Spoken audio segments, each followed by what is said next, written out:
I almost broke my penis in half. I think that happens to a lot of men when they let girls go on top who can't hold their body weight. Oh, yeah. I mean, by the way, you know, I will give you a gold star. Like, you know, I will give you a Duke of Edinburgh gold award for your on top behaviour.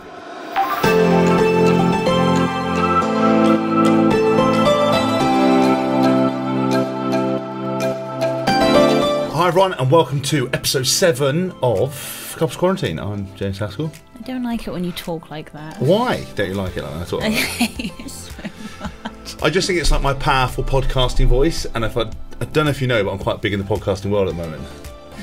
First of all, guys, just wanted to say thanks so much for everybody who emails in, for all the amazing feedback. There are some secret keynotes who are really enjoying Couples Quarantine. Oh my God, we've had, I mean, so many emails. And actually, you know what? It's really interesting because I feel like all the emails we're getting from women are really like thoughtful and really kind of measured and like really complimentary. And all the emails that we've had from men are really like women hating. Well, we'll read them. We will read them. We will read them. Also, just want to shout out again to all my mates who are listening, who are pretending they're not listening. You know exactly who you are. Everyone messaged me as if it's like they're doing drugs. They're like, by the way, mate, Couples Quarantine's fucking funny. And I'm like, well, thank you. And then they deny it and they move on and go, God, I'm just going to go and chainsaw down a tree. Okay. This is quite long, but bear with because it leads to a very interesting topic. Okay. Tammy, I love you and I love this email. So I feel the need to message. I've just listened to the first 6 episodes of Couples Quarantine in less than a week. I wanted to say thank you to both of you. Geez, I never do this. Message gushy shit. But I really wanted to say thank you so much to both of you. It sounds awful, but I've been married 8 years in November. That's not the awful part. My husband is an My husband is an ex-squaddy and is now in private security in places like Angola, where he worked for 8 years of our relationship, and now back in Afghan, where he was throughout lockdown. He was away for over 6 months in total. Oh, wow. Anyway, the reason I wanted to say thank you is for helping me realise that he is just a normal bloke. When we first started dating, he was away in Algeria, so our getting to know each other phase was online for 3 months before the first date when he flew me out to Algeria at New Year. Oh, for that time he was really romantic, OTT, and very much the Disneyfied version of a man in a relationship. That's how men should stay. FYI, pro tip for you there. Fast forward, and the squaddy has quickly emerged. There's a part of me that just thought, oh my God, his sense of humour, his thought process, sometimes it's just way too much for me. I genuinely started to think that it was just him and whether we were right together.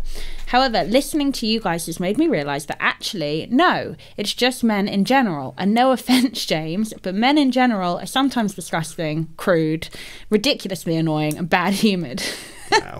I'm hearing funny, fucking really amusing. I've completely realised that I need to chill out and go with the flow rather than... Don't be rude, she's saying thank you. Rather than get myself worked up or irritated. It has been a regular, oh my God, is it just me question. Anyway, I'm rambling and I'm sorry, but I just wanted to say a huge thank you for putting yourselves out there, airing your dirty laundry. And now I realise that it's very normal between couples. And thank you for being so honest. Thank you from someone who's now going to chill out a bit more. Tammy. You're welcome, Tammy. I love this email. Security guard husband sounds like a bit of a hero. Squaddy. Okay, right. So the topic that we can draw from this, and let's do it succinctly for once.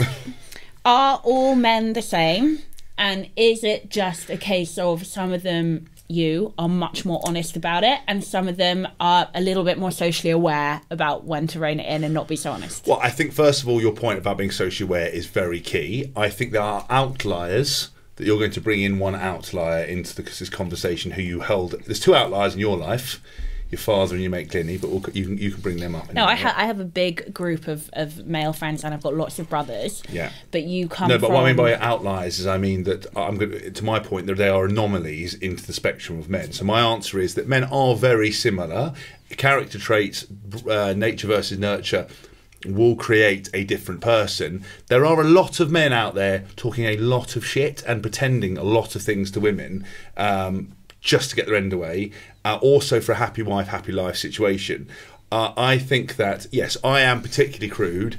I am particularly outspoken. I have always been around men my entire life. I've basically been institutionalised from the age of 7. You've been around, let's just be very clear, Yes. a very specific Yes. type of man. Yes, legends. No. Boarding school boys that play rugby, and Yeah. that is not Yes. reflective I of men agree. in general. I agree, and I didn't go to university, and I would say I would. Oh, fuck me! Oh, you're the brains of the operation, are you? No, I dropped out of uni. Yeah, of course you did. Yeah, I did. Yeah, like 1 week. You just Yeah, did my all the fun. dick, did all the partying, Yeah, and left. literally, God, is that yeah. the time?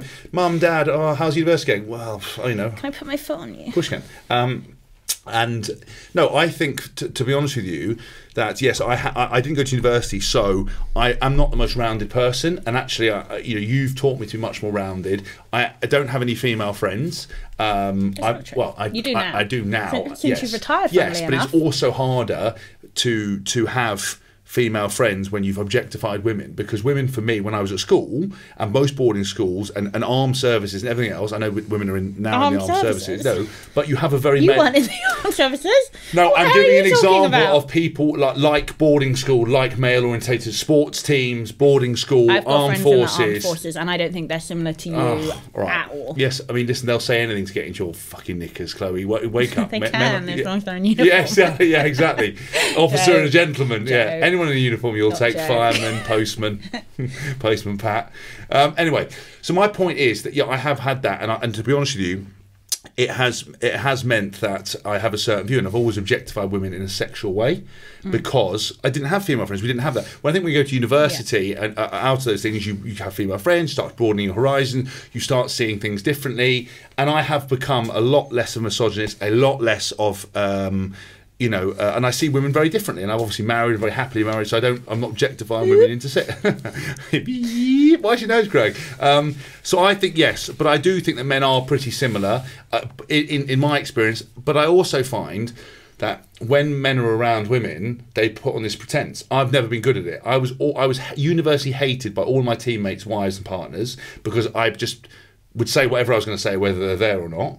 And I also think... because you would yell at them for getting into relationships. No. Because you were single. No. And hateful because you'd gone through a horrible breakup. So then all your teammates had to be single with you. I used to bollock them for putting really cheesy, shitty photos up there and being absolutely dominated. There's one bloke who's a teammate who talks about, I just can't even bring it up. But But anyway, so my point is that I think men also do fib a lot. I think at least that guy, the guy's in an arm, is in a difficult job. He's quite crude. Women, you're not going to understand that. But I don't think all groups of sexes can be labelled the same. I think that's wrong. But we do have a lot of very similar traits, as do bloody women. I think, okay, so as I said, I have a very big group of male friends, and I have... That's what you're calling them now, is it? Well, you can't even comprehend it because you went to all-boys boarding school, you're rugby boy. I don't get the whole having friends with women thing. That's a different topic, so we can talk about that after. But I have a big group of male friends, none of whom I've slept with, FYI. Fact. Why are you looking at me like that? None of whom I've slept with. Fact. And I also have older brothers, and I went to a mixed school of growing up first in Manchester and then in London, so I'm like a city girl, meaning that I have a very diverse view of people and society, right? Yeah. You, by contrast, went to an all-boys boarding school and then went straight out of school into rugby. Like you said, actually, we did have girls in the last 2 years, but they weren't interested in me. And then me and my mate made a porno that really didn't go down well, so they were even less interested in me. It's funny how that story changes every time you tell it. Why? How? So you did make a porno. It's a joke. We're making it up. It's actually in my book, What a Flanker, that's out now, by the way, that you should look into. The truth is there. I didn't make any porno, but every fuckhead thinks I did, so I'm just rolling with the stereotypes. Anyway, so I think that all men, I will say, the nurture part, obviously goes without saying, the nurture part is different for all of you, and that has a huge impact on how you develop as men and how you are with women and in a relationship and how you view things. So the nurture part is important. However, I would agree that yes, by nature, men are different. They do see things differently. I think you know, that obviously you I think you go through a phase, and I don't know how long it lasts. I read a really interesting quote. I can't remember who it was by. It was oh God, it was like a classic novelist, and he basically said that he stopped thinking with his dick in his 60s, and he looked back in hindsight on that whole period of his life from, you know, adolescence all the way up to kind of middle age, and was like, holy shit, I was ruled by my penis. And I think that is very much the nature of a man. And I do think that James, you are, and Tammy, your husband, sounds like a very much one end of the spectrum of that barometer of man, who is kind of offensive, thinks with his dick, slightly like doesn't really know when to not say things to you, which I am with you, babe. Like the amount of times James will talk or say something and I literally have to like dig my nails into my hand because I'm like, that is so sexist, or like that is so offensive. But I know that he is, like I say, on that kind of end of the spectrum of man, and I have to remind myself that I knew that when I married him, and I have to suck it up. Yeah. But on the other end, by contrast, I will say this.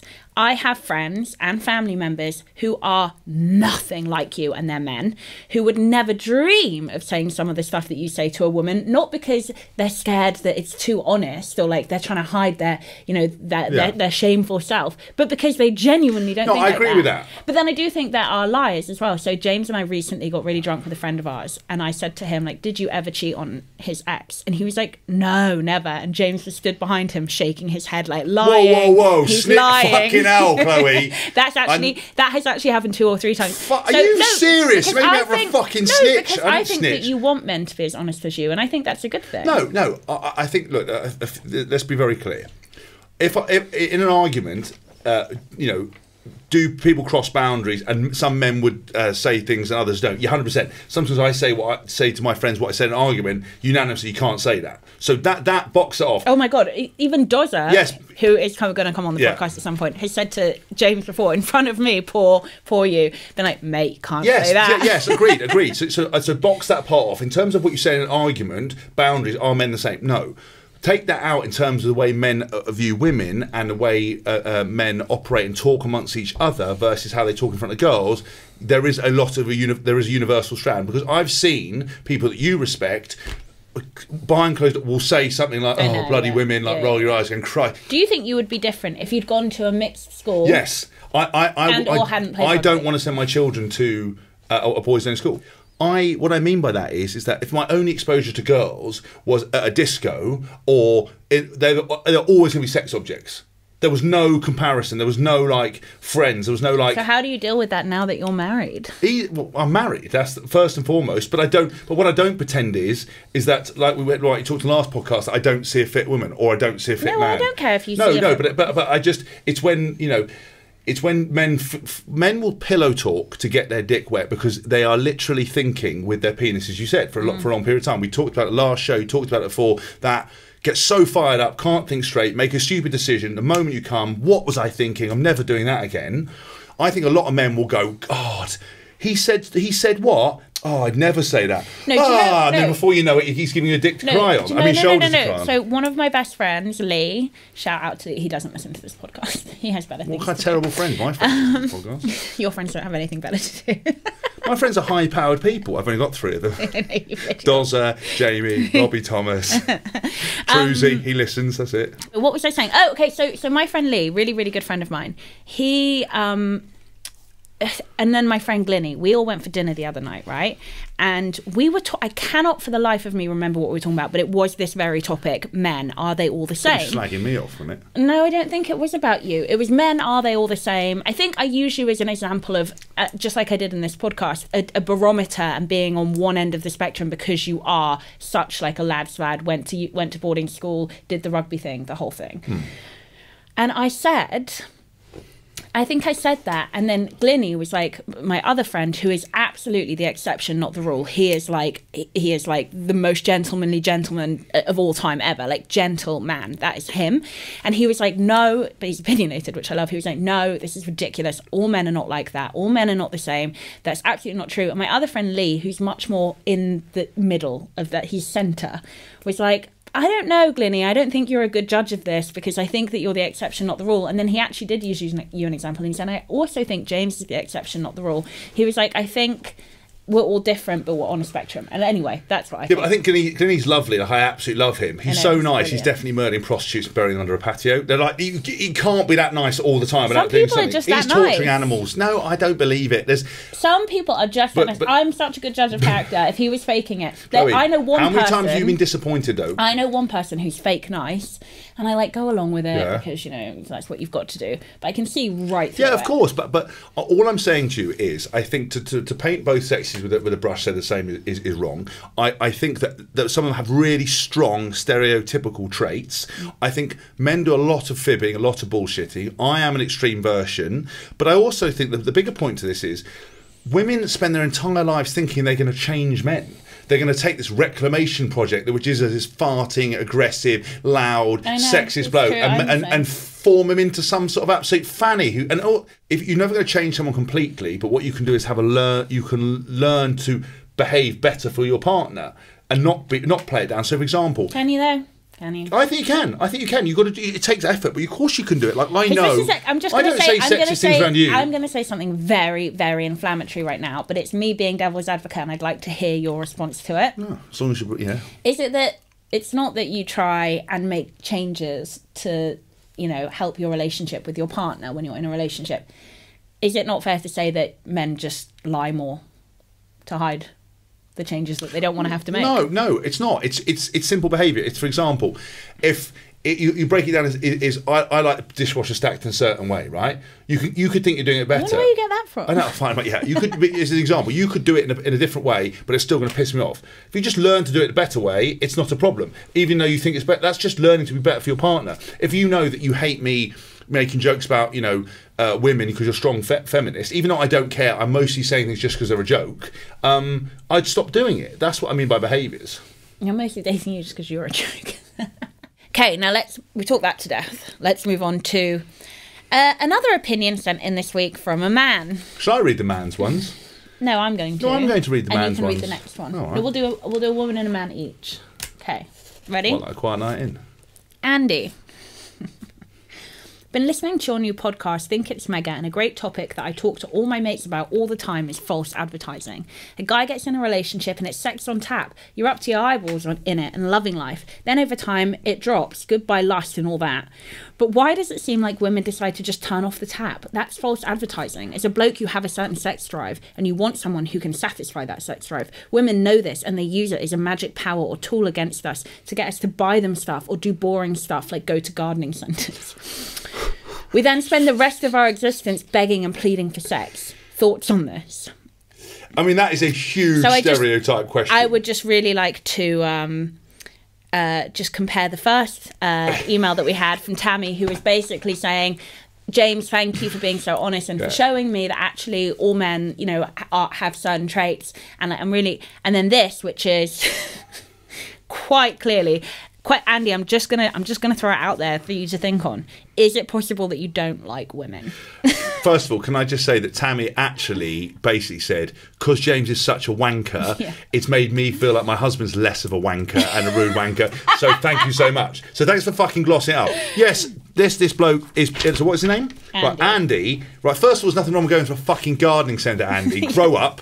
Garden centres are great, especially with the small cafes they have. They're cold. I mean, I don't mind going in the summer, but in the winter they're very cold. Well, yeah, fine. I mean, they're not cosy. I don't think it's a problem. No, if there's an old tea room, they're cosy at garden centres. Great Welsh rarebit. Kate, I used to go with one to Moss End Garden Centre with my grandma. My grandma. It was like really nice. She's dead now. So we talked about having sex in her Astra, which I watched that clip back, and even I was like, oh my god, I'm such an arsehole. Okay, so first of all, this is a massive stereotype, classic thing where the old adage and old stereotype that men are desperate to have sex, women control the keys to the fanny cabinet, and won't hand it out, and that when they first start a relationship, gets really fired up, and then they don't have sex. I think that's an old type way of thinking, and it kind of denies the fact that the world we live in now, where everybody's on Tinder, Bumble, Raya, all these other apps, that women are basically. Pardon? They should change the name of Bumble to Bumhole. Sorry, that's a very niche thing you were ordering around. Not that niche. Wow. Mr. Evil Angel porn website. Whoa, don't know what you're talking about. No, so I think the fact that we had Emma Sale on, she was talking about liberation of women. I think women have big sex drives. I think I do think, and this, even though you might be, what's the word, the exception to the rule, I do think a lot of men want more sex than the women often. I'm just going to sit on it and just wait. Okay. That's what you do later, isn't it? Don't normally wait though. Okay, you done? Well, yeah, and but I think it is definitely a stereotype. I think in 2020 it's very different. I think women are wanting more sex, have more sex. I don't believe the whole sex drive thing is different. I don't think it's. I think more men have a higher sex drive than women, but it's not as bad as you think it is. Jeez. I think on average, potentially. Okay. This is like everything that is wrong with men and women and the view of men and women on sex. I will tell you this right now. Me and 2 of my female friends have a far higher sex drive than our male partners. Like James actually was false advertising, Andy, in the beginning, all about it, and now, as we know, we'll only do it at one certain time of day. And I'm still doing it though, every day at that certain time of day. And I have to pester him to keep it going, like to keep it. I'm like, come on, yeah. Because wait, I have a higher sex drive than you. It's just true. No, I have a really high sex drive, but you're as annoying as fuck. So I sometimes don't want to have sex, and it's bedtime. Okay, fine. So anyway, I have a higher sex drive than James, and that can be said for a few of my friends. And I'll tell you what perpetuating this stereotype does. It makes women feel like shit when they have a higher sex drive than their partner, because it makes you think like it's you. Like, well, hang on, all men want to have sex all the time. Why doesn't he want to have sex with me all the time? And it's a horrible learning curve to go through that me and a few of my friends have had to go through. It is not men v women in terms of sex drive and quote-unquote false advertising. It is simply some people have a higher sex drive than other people, regardless of gender. And also in a relationship, some people just get a bit complacent and get a bit bored and aren't really that into it anymore. And some people can keep it going and are like super into it. And it's got nothing to do with gender. This is a complete gender stereotype, and it's completely inaccurate. And it's got everything to do with individual sex drive. I also think that where these men like Andy go wrong, right, is it why would you not put your energy into making your sex life better? Yeah, I agree. Why would you not sit down and say, I have a bit more of a desire, or I have a perceived more of a desire. What can I do to make you more interested in it? What do you need? Yeah. What you said on Emma's podcast about, and what she says, the little text messages, the little thing. It's not false advertising. You don't just want to go and have one. Look, there are manipulative people on both sides. Or some girls who have told you categorically, I wouldn't cause any arguments. I wouldn't say anything. I'd give him whatever he wants until I got the ring, I've got the baby, and I got the thing. And then suddenly it's like, boom, shut us down. No, you're not going out. No, you're not doing this. No, you're not doing that. I think you would have a better relationship experience if you did have a woman like that, who is a bit more like, you know what, I won't say anything. I'll just angle my way closer to getting what I want out of the situation. And I actually think that's a brilliant way to be. Clearly, as I'm sure everyone has gathered from listening to Couples Quarantine, I've got a fucking mouth on me. And if I don't like the way that you're being, I'll fucking tell you. And I'm sure, as people have also gathered, you've got a mouthpiece on you. And that's why when I tell you that I don't like something you're doing, World War III ensues. But we have a healthy debate. We have a very unhealthy arguing system, but we're working on it. Yes. But what I would say is that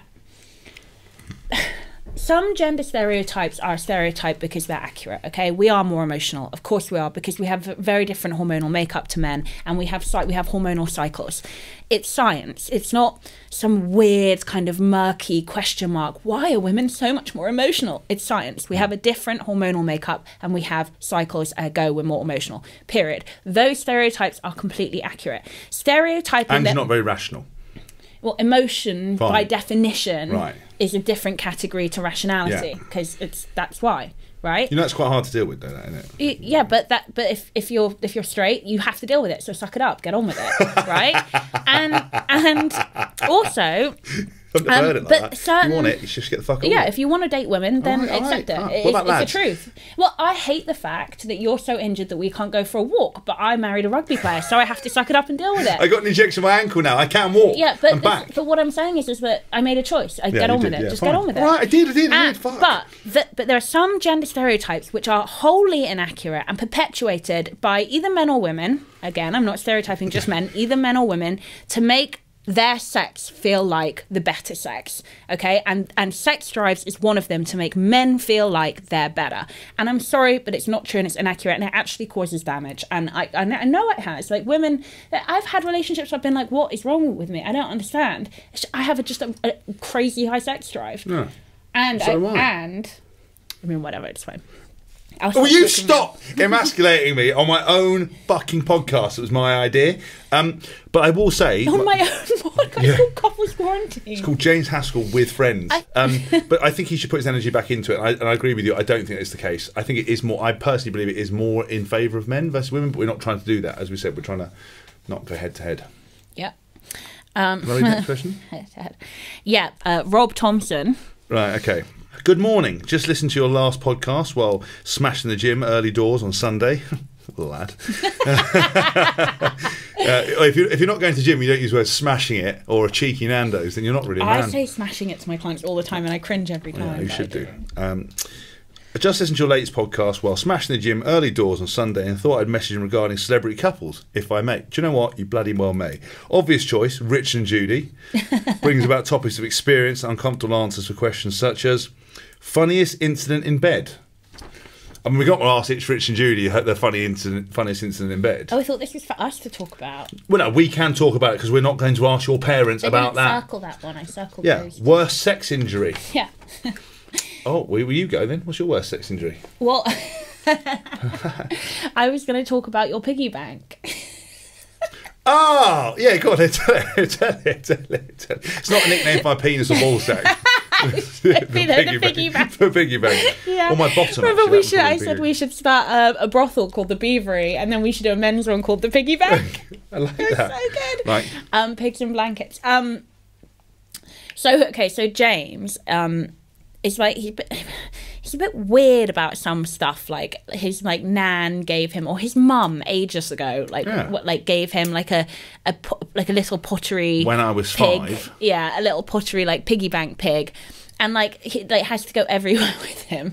No, not everywhere in the car, Chloe. Don't make out I've got some sort of special problem. Sometimes it'll be in the bedroom. Sometimes he'll take it down to the Chloe, office. No, it's sometimes not. It's not a dog. It's not a dog. No, he moves it around. So anyway, I always said to him why don't we just try and make the house a little bit more grown up. By the way, his name was Gary Trotter. By the way, Gary Trotter. Yeah. So why don't we just try and adult the house? It's his house. There's only a certain amount that I can do to it. I've already spent a lot of my money on it, trying to make it a bit more, a bit less rugby boy-y and a bit more, the stripper poles and lights and smoke machines are good. No, I mean the check curtains and they came with the house and weird things on the wall. Anyway, pictures of me going Vegas with people. James's whole house is a shrine to himself. Anyway, shock. Who knew he had an ego the size of China? The captain's suite. So anyway, the Lions Bar. So he won't get rid of it. He was like, no, we're not getting rid of the piggy bank. My mum got it for me. It's like just a weird little potted pig. There's nothing special about it at all. And I was like, oh, okay, fine. So this ugly piggy bank is just sat in the house for years. And then once it was on the windowsill in the bedroom. I don't really want to give detail because I feel like it's too private. But we were having sex and something happened. I moved in the wrong way and the piggy bank flew off the windowsill and hit the deck. It was weird because it hit carpet. Shit, piggy bank. Made of porcelain, so yeah, and it hit the deck and it just broke everywhere. And James, at the time, I was like, oh my God, I'm so sorry, because I knew that it was weirdly meant a lot to him. And he was like, it's fine, ignore it. And I was like, oh, good, he doesn't care, fine, thank God, thank God it was during sex, otherwise I would have gotten a lot of trouble. We finished. Hate fucked you today. Yeah, we finished. What did you do to Gary? What are you fucking... He took a step back from me and he was like, you did that on purpose. I was like, I swear to God I didn't do it on purpose. Yeah. You were like, you did it on purpose and you did it during sex on purpose. I was like, I didn't do it on purpose. I'm really happy that it's dead and it's gone, but I promise you I didn't do it on purpose. And he was absolutely you livid. No, so much so you've now replaced it with another shitty piggy bank. I used to work with St James's Wealth Management, and they gave me a plastic piggy bank pig. Thank you, St James's. Yeah. So I haven't told my mum that you broke. I mean, hopefully she doesn't watch this, because honest to God, she will be mortified. No, but the funniest incident that happened in my bedroom was once. Actually, wasn't with you. I was going to perform some going down bits. Wasn't with me. Yeah. I did have sex before I met you, just to let you know. Once really? Or twice. You don't perform like you did? Once or twice. Do I not? Yeah, I don't think so. The professor in the bedroom.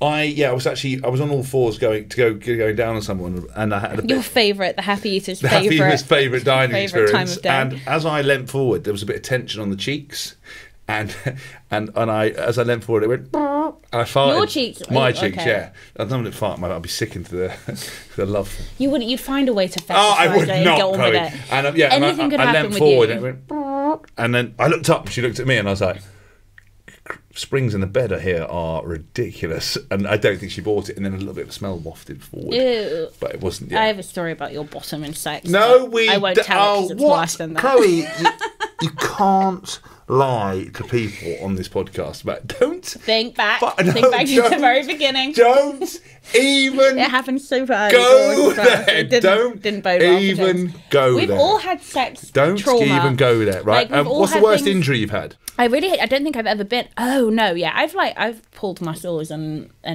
really bruised myself. I almost broke my penis in half.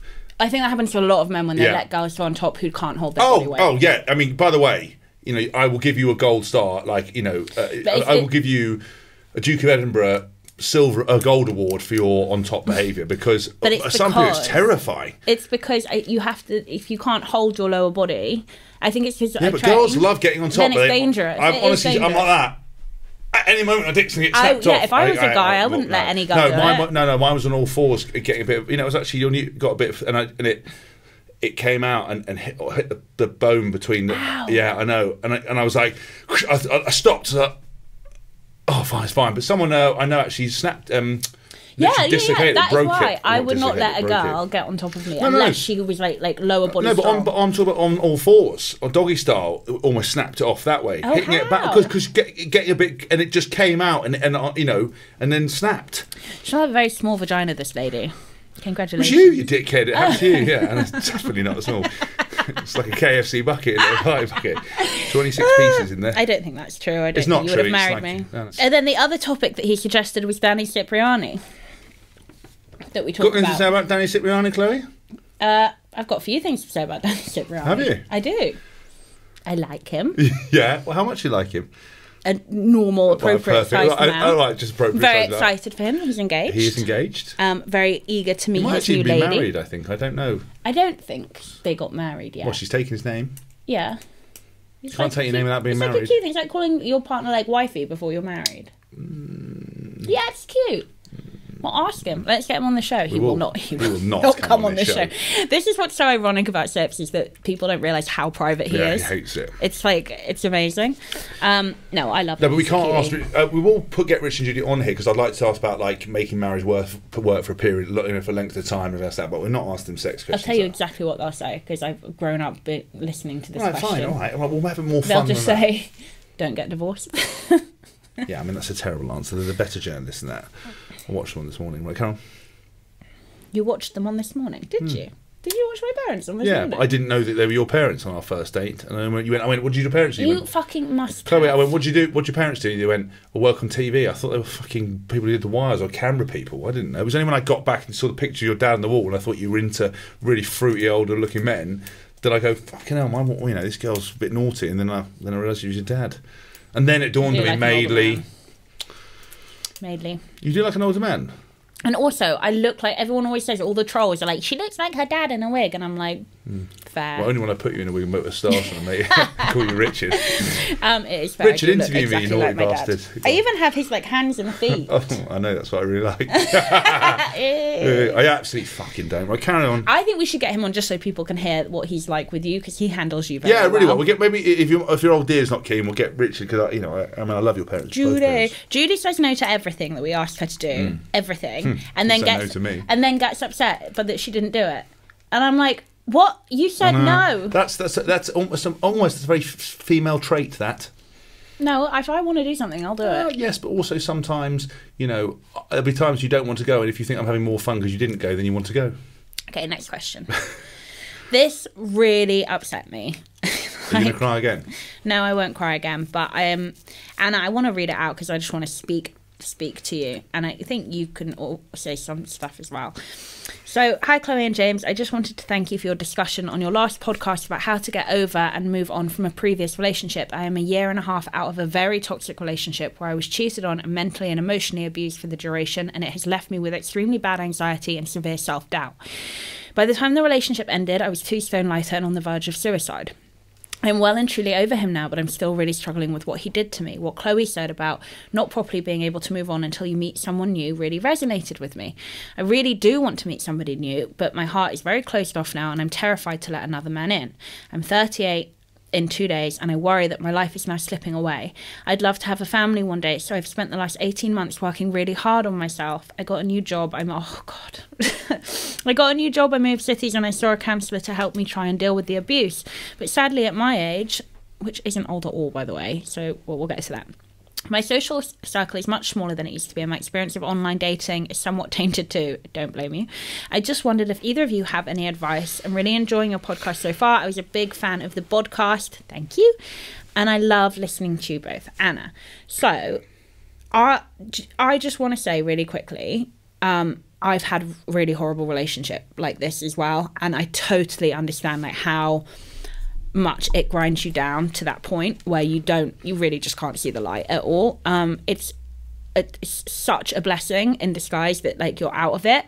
It's such an applaudable thing that you're working really hard on yourself and you're doing everything you can, and I'm so sorry that somebody treated you like that, and it is not your fault that he clearly has some really mega issues. And I promise you, 38, I understand what you're saying about social cycle being small, but 38 is not old at all. It's all about just finding the areas where men reside, and those tend to be places like gyms, pubs, even annoyingly sports games and stuff like that, and actually having the confidence to go up and talk to men. And you don't need to jump into anything really quickly, but just go on a few dates and feel them out, and you should get a good idea of whether or not this person is another asshole or not quite quickly. I actually don't think men can hide it very well. So I would just say, you need to put yourself out there, and 38 isn't old and it's not too late, so please chill. And I think that you're a really amazing, strong, brilliant woman. James, what do you think about meeting someone new after an abusive relationship? I mean, look, I think firstly, Anna, really sorry to hear you've gone through that. I think what you've done is exactly what we talked about on, I think a couple of podcasts ago when we were actually in Greece about looking after yourself, prioritising yourself, making you the best version of yourself, getting therapy. It's really important. But having a relationship is a very difficult thing in general, and coming out of an abusive relationship in general is very difficult. So it's important to reach out to get therapy as an individual, as a couple when required. I think when Michelle Obama said that Barack and her have therapy, it kind of legitimised it for everybody. And Jay-Z and Beyonce. Yeah. And we've had therapy. Yeah. We never say that because it means we'll end up getting asked about it by annoying journalists who'll write something completely inaccurate. But we've had therapy on and off for I've had therapy since I was 17. No, I mean as a couple. Oh, yeah, I've had therapy since I was 21. But we've done it a couple times. It's it's really helpful when you hit a sticking point. It's really helpful. But I think a lot of people just see it as a sign of weakness. It's not at all. I don't know. I don't think it is. I think for you meeting new people, I think first of all, society dictates that if you're not married by 25 to 30, time's running out your bollocks. You're 38. I know you've got women have the biological clock, but so do men, by the way, and nobody talks about this, but their sperm gets weaker and actually more problematic as they age, but no one talks about that. And also, men go through the menopause. The testosterone levels drop. They libido, lid, aging, body, way they feel, well-being, all dips as well. Just like women through the menopause? Have been through the menopause. So I think first of all, that's something to consider. Meeting people, I think, dating apps. There are a lot of good stories about that. I think for me, certain apps are just pick-up apps, just for easy breezy action. I wouldn't personally go near it because everyone I know who has I mean, everyone, as far as I'm aware, the vast majority, and this isn't everyone, but the vast majority just use it to get laid. Yes, I think that's very true. I think men go into them using it to get laid because, again, men are ruled by the penises. But then hang on, but you started dating me because you just wanted to have sex, and then all of a sudden we developed from there. So maybe actually it doesn't matter if that's what they're going into it for. If they like the person, they like the person. That's what the podcast we said before that is that there is no problem having sex with people and meeting up with people. Where it goes wrong is the honesty afterwards. Yeah. And, people go, the old men will turn around and say after sleeping with someone, look, I'm not looking for something serious, or I might flag it up beforehand. I wasn't looking for something serious with you. I met you, we had really good sex, I really liked you, you made me laugh, you laughed at my jokes, and we stayed together, and you turned out to be a fantastic, wonderful, caring, compassionate person who's made me a better person being with you than without you. It's true. Don't roll your eyes. It's fucking true, right? But, what a lot of men, if you slept with someone and met up with them and it isn't right, just fucking say it isn't right. That would solve half the problem. Don't go, I'm not looking for something serious and drag a girl on. What would you say to her? I would focus, exactly what you said, on places where go to places that interest you. I think pubs are a bit dodgy. I think gyms are an interesting place. It depends. All my male friends who I love are at the pub every weekend. Yeah, I think, I mean, maybe I was thinking something, I don't know what, a pub out of EastEnders or something. But I would maybe look at some serious data like Match.com or some other ones where apparently it is not just want to fuck situation. I'd also go to like gyms and events and places, and also maybe if you've been fishing in the same pool of people, broaden your horizons, but so you don't gravitate towards the same sort of people, and don't be frightened to take some risks. Because the worst thing you can do is guard your heart, however easy that is to do, because it will shut you off. Relationships are love about putting everything out there, and the chance is you might get fucked over. The chance it could get fucked over, it can happen, but if you don't do that, it is better to have loved than lost than never to have loved at all. Keats, you're welcome. Educated, yes. I would rather not have to go through the pain of losing a love than... and never know what it was, never have to worry about it, then have done it and then be in hell. How many times in any area of life you hadn't gone and decided to take the risk of setting up your own business because you didn't want people to judge you, you were worried that people were going to hate you, were going to do that? You never would have done it. You never had success. No, I'm not talking about risk taking. I'm saying that I'm saying the specific phrase, it's better to have loved and lost than never to have loved at all. I very much disagree with. Why would you? You're telling me that all the magical moments that we've had together, the holidays, and staying at Cowers Park, going to New York, going to the amazing, but magical. No, but if we got a divorce and we broke up, I would very much wish that none of it had ever happened, because then you have to deal with it being done. Yes, but everybody does that. But that's the risk of life. Okay, fine. I'm just playing devil's advocate. I will say one thing though. The reason I'm hesitant to say this is because it sounds really wanky. But so I went to Soho House the other day to have a meeting. Yeah, right? no, they told me you've been in. Yeah. Oh yeah, the guy who worked at the other one. Yeah. Anyway, middle class chats. Yeah, nice to know where I can and can't have my affairs. Joking. Anyway, so I went in there for a meeting, and I walked up, and there were, I would say, 4 or 5 attractive men sat there. Everyone in there is attractive, as I'm sure you can guess, but sat there working on their laptops. And I walked in there, and I did think to myself, if I was single, would I have the confidence to go up to 1 or 2 of these guys and speak to them? And I thought to myself, at a time, Chloe. And I thought to myself, yes, I would, but I think that confidence comes from me knowing in my subconscious that I'm in a relationship and I'm married and I've got you. If I was well and truly on my own, would I? But the point I'm trying to make with this is that you are not going to know unless you get the confidence up to go over to a guy who you find attractive, and people might roll their eyes, but that's really important in the beginning to at least want to fuck the person. Go up to a guy that you find attractive and say hello and introduce yourself. And so what? If you get rejected, you get rejected. It's not a big deal. But he might be like, oh, you're attractive too. Because it's better to have risked it than not risked it. Yeah, but I don't mean about romantic love and loss. That's hard. It applies to anything. Everything in life's hard. So meant to be. Think about your worst breakup. Yes. Right? Yes. And you're still happy that you went through that whole thing. Because it has made me the person I am today, rightly or wrongly, but I've had adventures, I had good times. Do you not think that breakup made you a worse person? No, I don't. Okay, fine. I know you disagree, but I don't. Well, I look back at one of my ex-boyfriends who was very similar to what I just read. And I loved him very much, and he absolutely destroyed me.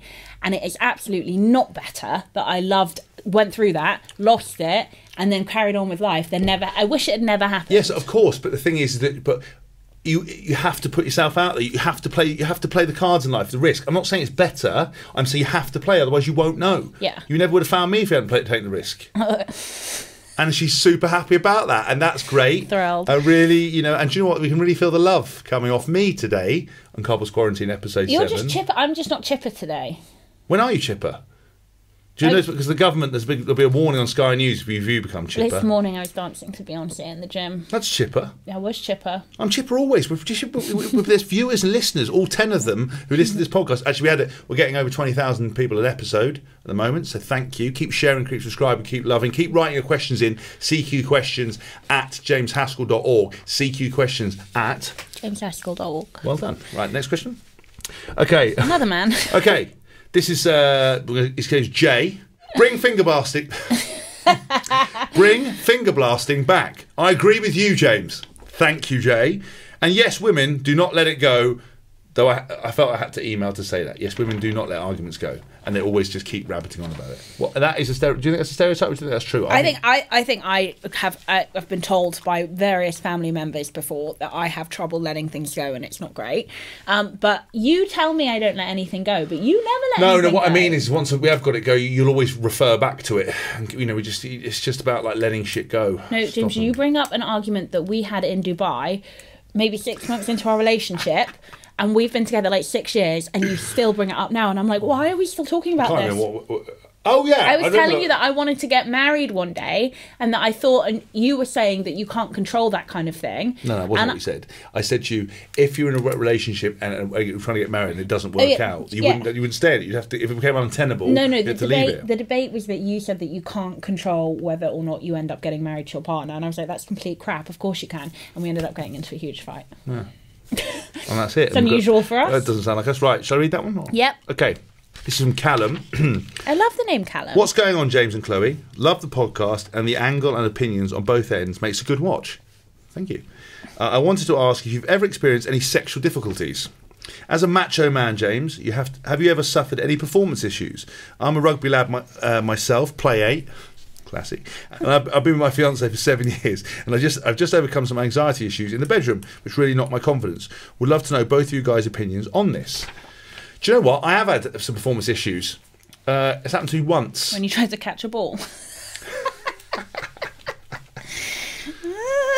I will. Right. Anyway, so I have actually had some performance issues. There was once a girl that basically kept saying, look, I don't want to sleep with you if you're not going to date me and everything else like that. And I was like... You said gape with me? I was like, ew, who is this girl? Chloe, you've got to stop pretending that you're showing people that you even know what these words are.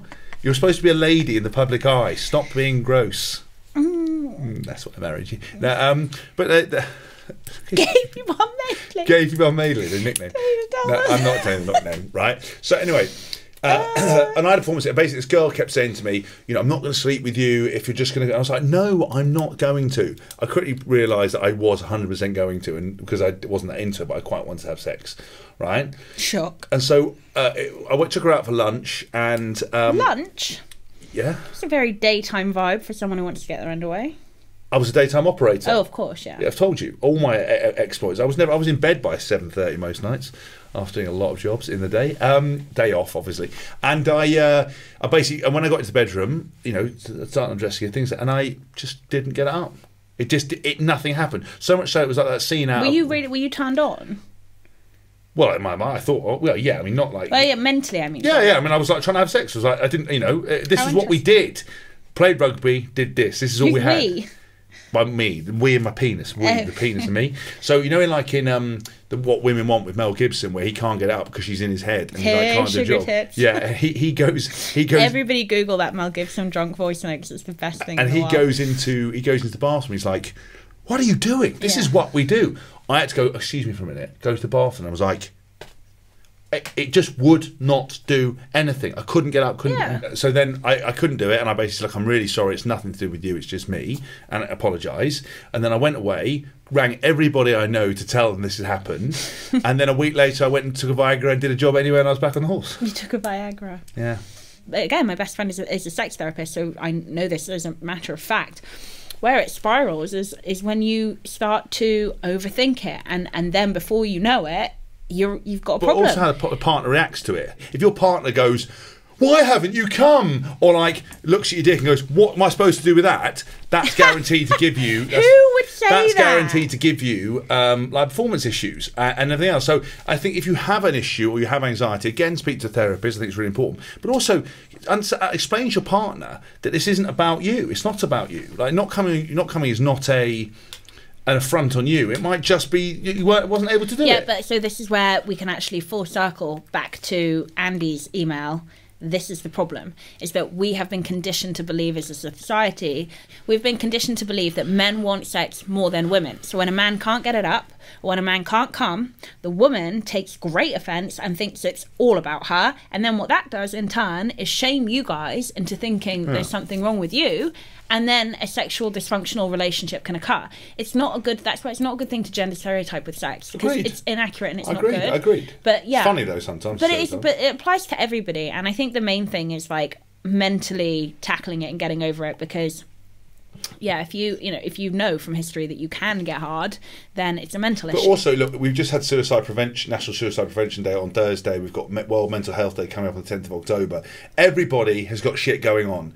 Everybody is not world champion all the times. Happy, confident, everyone Happy has... is one emotion in a vast spectrum of emotions that we go through every day. So the idea that people are happy all the time is like the most ridiculous thing. Yeah, so the idea is, yes, mate, I've had a problem. Everybody's had something, in various different degrees, whether it's, performance, could come. I've got a couple of mates who can't come at all. Doesn't matter what the problem is with it, and have had therapy and tried to deal with it. Lots of people have things going on. Some people don't voice it. Lots of people have got things on emotionally. So please, as we're coming towards World Mental Health Day, reach out, speak to people. Don't be shy. And partners, if your partner's got a problem, try to be understanding. Try to help. And remember that the one reaction, every reaction and interaction you have with each other can define that relationship the rest of time, and also can define how someone thinks about themselves. So if you have sex with someone for the first time and you say something about them or their body or whatever, or rude, that could fuck that person up forever if they don't address it. So just be more considerate, I think, in the bedroom. Remember, we've all got shit. We're all, we all I want would to say, be. yeah, be more. Just any couples that are listening, be considerate. Just think. Think before you speak. Think before you act. And yeah, be kind to each other, because James is right. We all fight our own battles. We're all going through stuff. Like, I know recently I've been having some really bad issues with my anxiety again. And it's a struggle. Sleeping is a struggle. Training is a struggle. Working is a struggle. It's really, really hard. And if you're lucky enough, to be able to be honest about that kind of thing, which I'm lucky enough that I am, it's important. And you're lucky enough to have people to lean on to help you through that. Then, like I say, you're lucky. So yeah, just take care of each other and be kind to each other. And James always says this, and I love this. He asks his friends, like, "Are you okay? How are you? What's going on?" Check in with people. Check in and make sure they're doing okay. Because you'd be surprised as well how many people we know who look on the surface of things to be really strong and confident, who have been or are going through some major mental health struggles, and nobody would ever know.